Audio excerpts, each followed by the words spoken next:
पॉपकॉर्नसारखे फुलणारे उपवासाचे सांडगे बनवण्यासाठी वाटीभर साबुदाणा रात्रभर भिजत घालायचा। त्यानंतर त्यामध्ये टाकण्यासाठी 3 मध्यम आकाराची बटाट्याची साल काढून घ्यायची आणि बटाटे खिसून घ्यायची। खिसलेला बटाट्याचा खिस स्वच्छ 2 ते 3 पाण्याने धुवून घ्यायचा।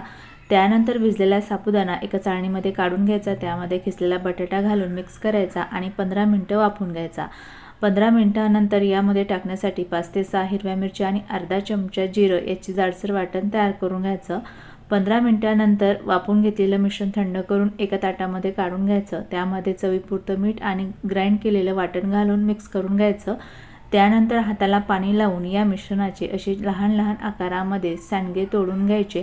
हे सांडगे तुम्ही ताटामध्ये किंवा उन्हामध्ये प्लास्टिक शीटवर तोडून घेऊ शकता आणि हे सांडगे 2 दिवस उन्हामध्ये वाळून घ्यायचे।